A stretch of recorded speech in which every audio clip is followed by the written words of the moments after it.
Hello everyone, this is Nilesh Kumar Gupta and you are watching NG Physics classes. Well, पिछले turn पे मैंने आपको प्रतिघात, प्रतिबाधा ये सारी बातें बताई थी। इसके साथ साथ मैंने आपको शुद्ध प्रतिरोध परपथ भी कराया था और मैंने शुद्ध धारतीय परपथ भी आपको करा दिया था। क्लियर है? शुद्ध प्रतिरोध परपथ कल जब मैंने आपको बताया था, आपको क्लियर होगा, वहां पर विभव और धारा के बीच कलांतर कितना आया था? 0 आया था। धारा अगर ऐसे थी तो विभव उसी के ऊपर आ गया था, अगर आपको याद हो तो। शुद्ध धारतीय परपथ हो गया था क्या आपका? हो गया था। शुद्ध धारतीय परपथ में आपने नोटिस किया था कि विभव का समीकरण भी आया था और धारा का समीकरण आया था, I बराबर I0 sin omega t plus 90 आया था। तो धारा अग्रगामी थी और विभव। अब शुद्ध धारतीय परपथ के लिए धारा जी हो गई तो विभव कहाँ बनाऊं? नीचे या ऊपर?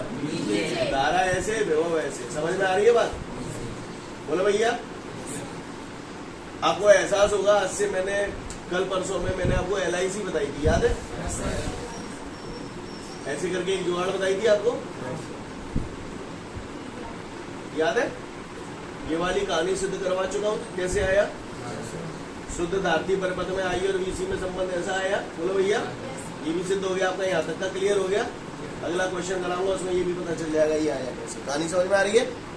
चलूं, बढ़ूं आगे? चलो आगे बढ़ो। अब वो कह रहा है किसी विद्युत परपथ में केवल एक शुद्ध प्रेरकत्व जुड़ा हुआ है। क्या जुड़ा हुआ है? प्रेरकत्व। प्रेरकत्व काय का होता है? कुंडली का होता है। सही बोल रहा हूं ना? फिर प्रेरकत्व किसका होता है? कुंडली का होता है। तो चलिए देखते हैं।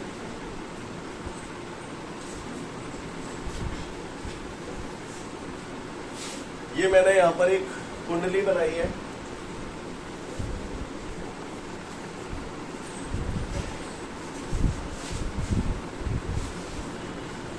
केवल एक अकेली कुंडली जुड़ी हुई है, इसलिए हम लोग इसे शुद्ध परपथ बोल सकते हैं। क्लियर है? किसी को कोई दिक्कत? यहां तक बात समझ में आ रही है? अच्छी बात। अगर ये बात समझ में आ रही है तो आगे देखते हैं। तो शुद्ध प्रेरकत्व परपथ, अकेला एक ही घट जुड़ा है, इसलिए इसे हम शुद्ध परपथ बोलते हैं। प्रत्यावर्ती विभव है, इसका समीकरण हम लोग पहले ही सिद्ध कर चुके हैं, V बराबर V0 sin ओमेगा। जानते हैं? अब फिर वही कहानी जैसा हर क्वेश्चन में मुझसे बोल रहा है धारा का समीकरण निकालो, धारा का समीकरण निकालो। तो देखिए भैया, हम लोगों ने चैप्टर 6 पढ़ा था, वहां पर एक सूत्र पढ़ा था प्रेरित विद्युत वाहक बल का। E बराबर लड़ी, माइनस का आता था, माइनस दिशा को प्रदर्शित करता था, इसलिए माइनस माइनस नहीं ले रहे हैं, सीधा E बराबर LDI अपॉन dt। क्या ये बात समझ में आई? E प्रेरित विद्युत वाहक बल है और विद्युत वाहक बल को हम लोग विभवांतर भी लिख सकते हैं। तो मैंने E की जगह क्या लिख दिया? क्या आपको बात समझ में आती है? V की जगह मैंने लिख दिया V0 sin omega t। dt को भी कैंची गुणा कर दिया इधर।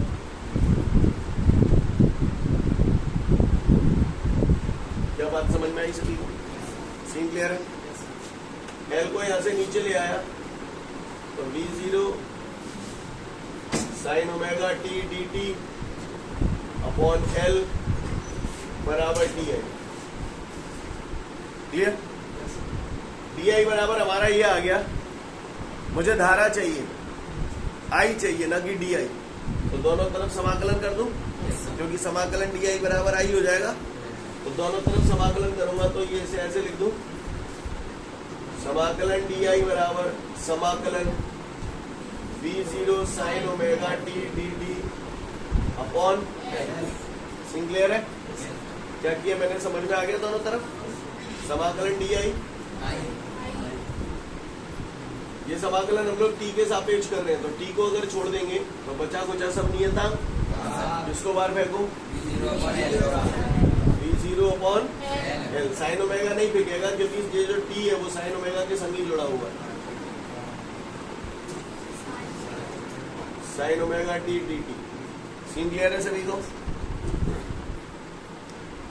I बराबर V0 अपॉन L। आप ही बताओ, समाकलन sin x dx क्या होता है? Minus cos x.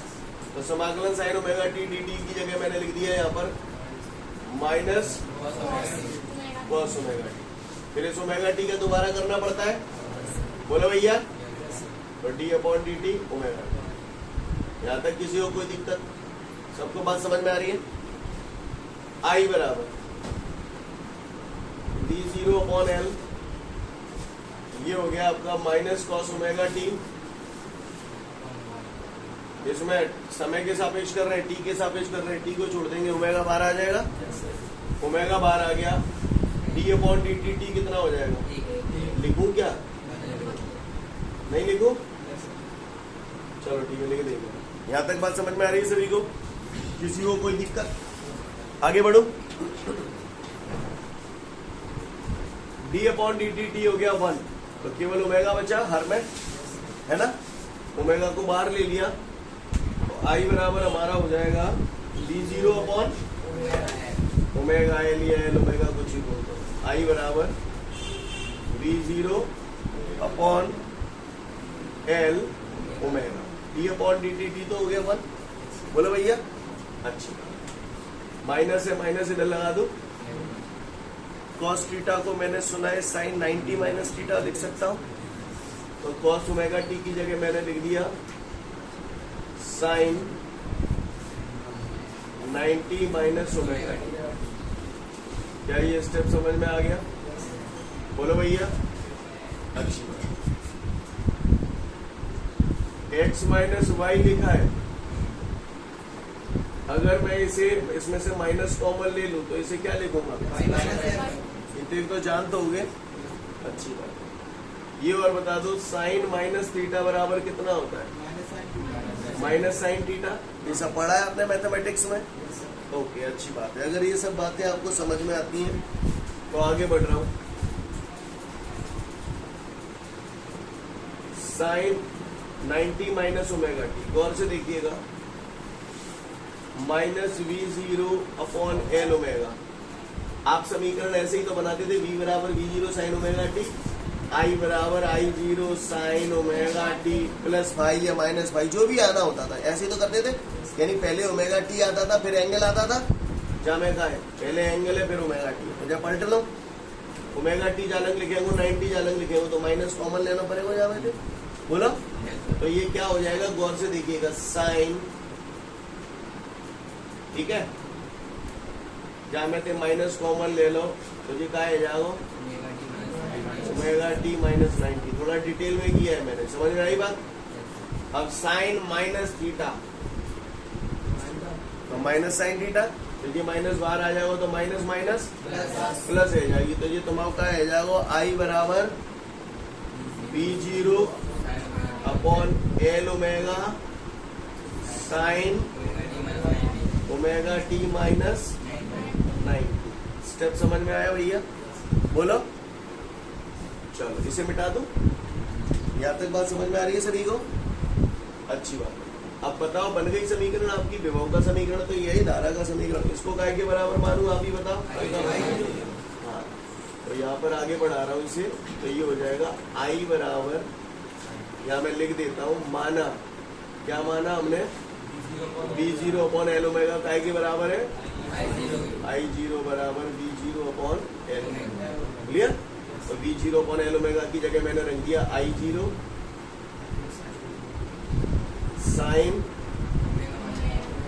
Omega T minus 90। ये आ गया भैया धारा का समीकरण। विभव का समीकरण ये रहा, धारा का समीकरण ये रहा। क्लियर है? यहाँ तक किसी को कोई दिक्कत? सबको बात समझ में आ रही है? अच्छी बात है। अब आप ही बता दो, अब आप सब जानते हो विभव का समीकरण ये रहा, धारा का समीकरण ये रहा, कलांतर कितना है? कितना है कलांतर? 90। तो कलांतर लिख दूं 90 डिग्री। अब आप ही बताओ, इनके आधार पर कलांतर चित्र भी बनवा रहा है, कलांतर चित्र। तो चलो बनाते हैं।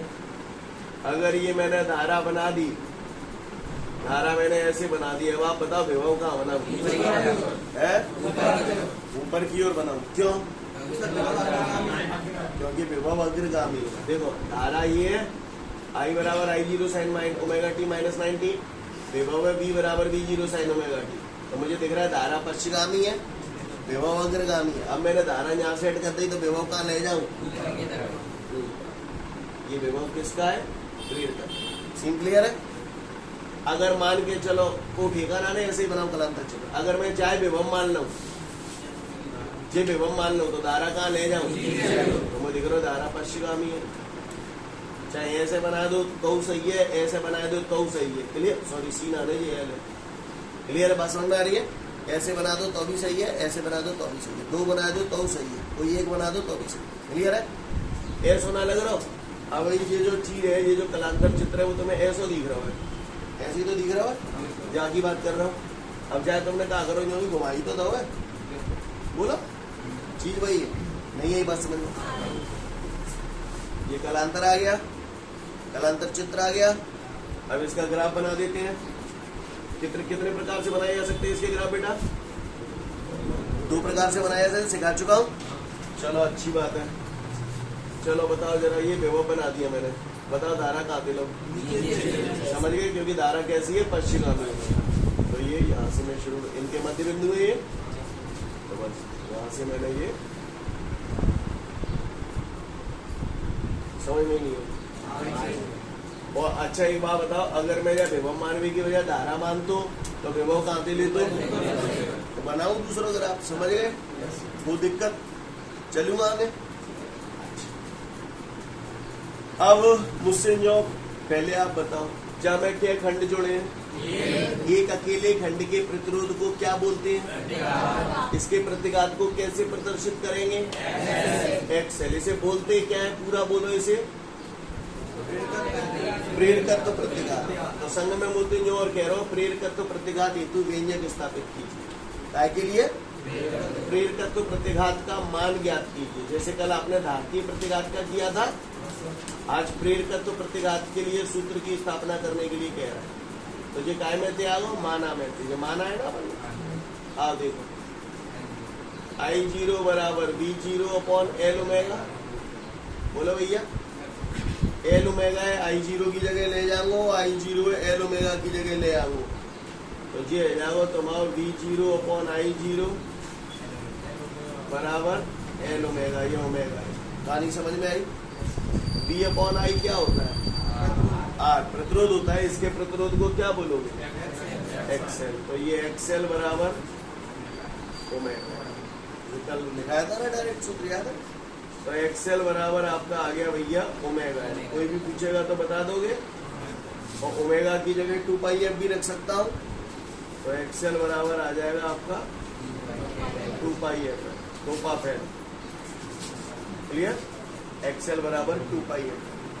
सीन क्लियर है? भाषा समझ में आ रही है आपको मेरी? अब इसका प्रश्न सुने ध्यान से तो आपको क्लियर हो जाएगा। वो कहेगा आपसे, शुद्ध प्रेरकत्व परिपथ में निम्नलिखित का मान ज्ञात कीजिए या निम्नलिखित की गणना कीजिए। नंबर 1 विद्युत परिपथ, तो जो बन गया आपका विद्युत परिपथ। नंबर 2 धारा का समीकरण, ये आ गया धारा का समीकरण। क्लियर? नंबर 3 कलांतर पूछेगा, तो बाबा धारा के समीकरण है तो देख के कलांतर नहीं बता पाएंगे। अगला नंबर कलांतर चित्र। अगला नंबर ग्राफ, विभव धारा के बीच में ग्राफ। अगला नंबर प्रेरकत्व प्रतिघात हेतु व्यंजक। कहानी समझ में आ गई? शांत मन से प्रसन्न पढ़े और फिर इसका उत्तर पढ़े। इसके बाद हमारे को एक सवाल दे रहा है, उसमें बोल रहा है कुंडली का स्वप्रेरकत्व। स्वप्रेरकत्व को हम लोग कौन से अक्षर से प्रदर्शित करते हैं? तो कह रहा है कुंडली का स्वप्रेरकत्व 14 मिली हेनरी है। क्लियर? हेनरी चीख चीख के कह रहा हूँ स्वप्रेरकत्व। क्लियर? अब वो कह रहा है उस कुंडली को 100 हर्ट्ज आवृत्ति दी जाती है। 100 हर्ट्ज। हर्ट्ज में आवृत्ति को नापा जाता है। आवृत्ति 100 हर्ट्ज होगी तो कह रहा है कुंडली की प्रतिघात। कुंडली का प्रेरकत्व होता है तो प्रेरकत्व प्रतिघात हमें ज्ञात करना है, एक्सेल हमें ज्ञात करना है। तो भैया 14 मिली हेनरी है, तो 14 मिली कितना होता है? 10⁻³ हेनरी। निकाल लो। एक्सेल बराबर का सूत्र है 1 ओमेगा एल। बोलो। अब ओमेगा तो इतना नहीं मेरे पास, ओमेगा की जगह 2 पाई है, एल भैंस होगी भैंस। अब क्या रख लो मान एक्सएल बराबर 2, पाई का मान कितना होता है 3.14 ना रख लो, 22/7 कर रहा हूँ। एफ कितने गए 100, एल कितने गए 14 गुणा 10⁻³ कोई मुझे बता सकता है मैंने पाई का मान 22/7 ही क्यों रखा? हाँ, थोड़ी नजरें इधर उधर दौड़ा लिया करो, क्योंकि मुझे दिख रहा है ये 14 कट जाएंगे 7 से। समझ में आई बात? थोड़ा कॉमन सेंस लगाना पड़ेगा। 7 एकम 7, 7 दूनी 14, तो एक्सएल बराबर तुम्हारा आएगा जी 22 दूनी 44 दूनी 88, 88 तो जी है, ठीक है। गुणा 100 को 10⁻² लिख दूं और ये 10⁻³ सॉरी। एक्सएल बराबर आपका हो गया 88, आधार समान होता है तो गाते हैं, तो -3 + 2 कितने गए आप 10⁻⁻। क्लियर? मात्रक का होगा, प्रतिघात निकालो तो मात्रक का होगा ओ, या तो ऐसे लिख दो, ये 10⁻⁻1 के नीचे ले आओगे तो बटे में 10 आ जाएगा, 88 में 10 को भाग लेंगे तो 8.8 आ जाएगा। बोलो भैया ओ, उतार लो फटाफट में।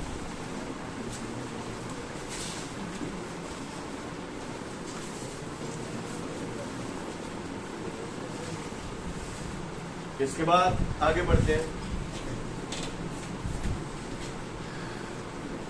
इससे पहले कि आगे बढ़ूं, एक सूत्र है जो आपको बता रहा हूं, जो आपको काम आएगा। वैसे तो ये सूत्र 11th में पढ़ाया जाता है, आप सब लोग जानते होंगे। पढ़ा है तो अच्छी बात है, नहीं पढ़ा तो सुनो। जैसे ये एक वस्तु है, मैं पूछता था आपसे, अगर आपको याद हो तो, कुत्ता इधर खींच रहा है 3 न्यूटन से, बिल्ली इधर खींच रही है 2 न्यूटन से, तो इसमें परिणामी बल कितना है? आप तुरंत इसे जोड़ देते थे। मैं कहता था कुत्ता इधर खींच रहा है 3 न्यूटन से, बिल्ली इधर खींच रही है 2 न्यूटन से, तो परिणामी बल कितना है? 1। अच्छा, परिणामी की दिशा आप इधर बता देते, इसमें परिणामी इधर की तरफ भी आएगा, 2 मिलजुल के जाए जो ले जाएंगे। ये सब बातें हम लोग जानते हैं। लेकिन अगर यही बातें ऐसे कहते हो कि एक वस्तु जालन खींच रही है, मतलब एक बंदा इसे इधर खींच रहा है, एक बंदा इधर खींच रहा है, अब परिणामी कैसे जाओ? तो जागो तो ऐसे, ये तो दिशा है ये, लेकिन कितनी ताकत से जाएगा ये निकालना, कैसे निकालेंगे? या तो चलो 5 बता दी तुमने, एक ही दिशा में आती जोड़ दे, या विपरीत दिशा में आती तो तुमने माइनस कर दे। लेकिन जा मैं कैसे निकालेंगे परिणाम? मान के चलो जी 3 को है जी 2 को, तो जाओ परिणामी जी कितने ताकत से जाओ, जागो ऐसे की बात मानी, लेकिन कितनी ताकत से जाओ जी तो ना पता ना। तो इसका परिणामी निकालने के लिए सूत्र होता है। क्लियर? इसका परिणामी निकालने के लिए सूत्र होता है। तो वो सूत्र क्या है ये मैं आपको समझाने की कोशिश कर रहा हूँ। कहानी समझ में आ रही है? क्लियर? ये सूत्र आपका हर जगह फिट है, जहाँ पर भी परिणामी हमें निकालना है। तो वो सूत्र लिख रहा हूँ, गौर से देख लीजिए सभी। जैसे ये एक वस्तु है, इस पे एक ताकत इधर लग रही है A, दूसरी ताकत इधर लग रही है, मान के चलो B, ठीक है। तो इन दोनों का परिणामी आप लोग बताते हो कि ऐसे आएगा सर, ऐसे आएगा परिणामी। बोला भैया, यहाँ पर A और B के बीच का कोण है थीटा। क्लियर? तो इसका परिणामी निकालने के लिए सूत्र होता है R बराबर √A² + B² + 2AB cos theta. बिल्कुल घोट के पी जाना इस सूत्र को भैया। R बराबर √A² + B² + 2AB cos theta. Clear? समझ में आ रही है बात? इसे अपने नोट्सों में कहीं भी यहाँ लिखना चाहो अपने अंदाज में लिख सकते हो। क्लियर? काम देगा आपको, ये नोट्सों में लिखा नहीं होगा आपके में। परिणामी निकालने के लिए सूत्र R बराबर √A² + B² + 2AB cos theta. बिल्कुल कचाकच याद होना चाहिए अच्छे से। यहाँ पर लिखना चाहो तो लिख लो, यहाँ थीटा A एवं बीच के बीच का कोण है। यहाँ थीटा A एवं B के बीच का कोण है।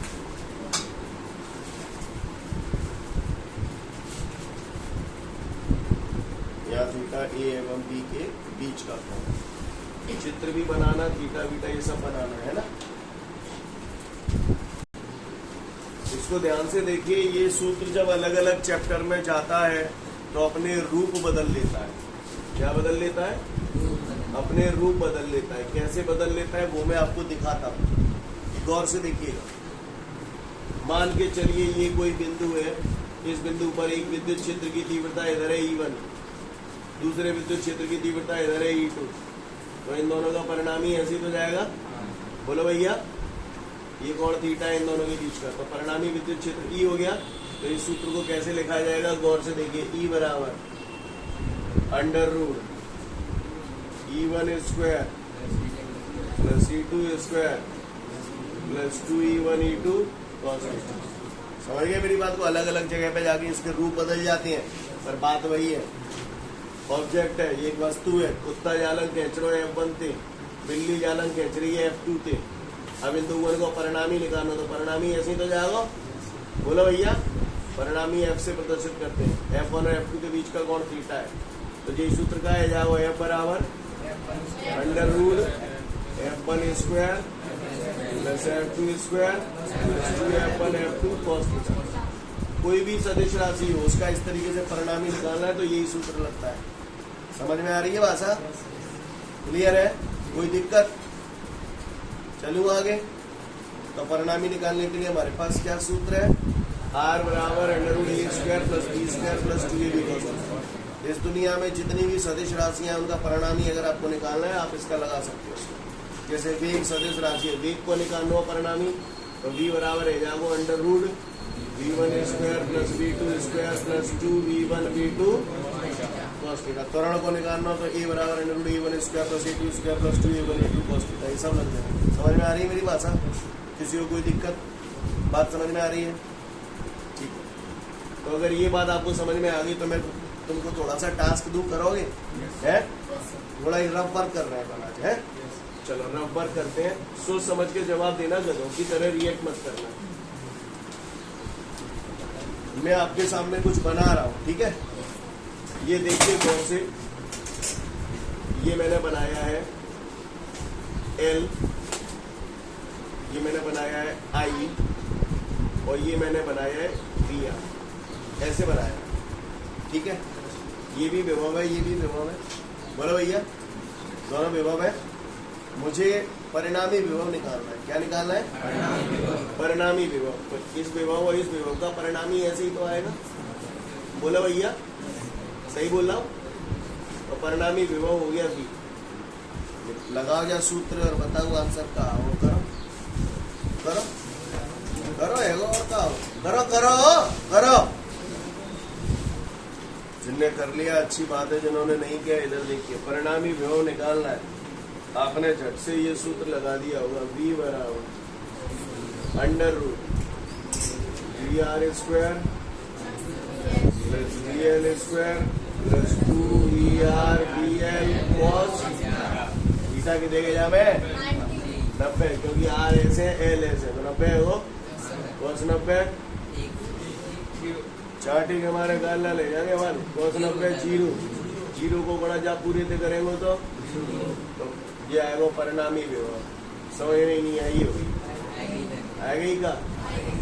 सोच ले, सोच ली का निकालो है जो तुमने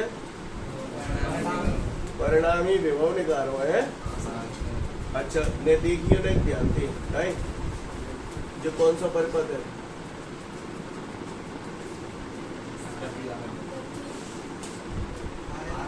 RL परिपथ है। चूतियों की तरह रिएक्ट मत करना, सोच समझ के जवाब देना। ये सब बातें मैं आपको कल बता चुका हूँ। काय को विभव मांग रहा हूँ तुमसे मैं, काय को विभव मांगने की कह रहा हूँ तुमसे। प्रतिरोध को विभव मांग रहा हूँ, बताओ का आओ। E बराबर IR होते, आई है धारा, जाके प्रतिरोध का बोलेंगे XR, और मैंने बोला था XR को मैं क्या लिखूंगा? अच्छा जाको विभव बताओ। IXL समझ गए? अच्छा समझ गए? अच्छा पूरे को परिणामी विभव जा में कहा है जे बी काय को विभव है, दोगुन को मिलमा है परिणामी, दोगुन को मिलमा है, तो बी बराबर का लिख दो I Z आर एक्स क्यों लिखूंगा कमीना विभव पूरे को है तो प्रतिरोधक पूरे को आवेगा पूरे प्रतिबाधा बोलते संत ही ना पढ़ रहा हूँ ना पढ़ रहा हूँ पढ़ेगा तो देखिए बी की जगह क्या लिख दो अंडर रूट बी आर की जगह चलो बी एल की जगह समझ में नहीं आई होगी आई जेड आर एल बराबर आई स्क्वायर कॉमन आ जाओ इन दो गुण में स्क्वायर है तो अंडर रूट के बाद लिख लो आ जाओ अंडर रूट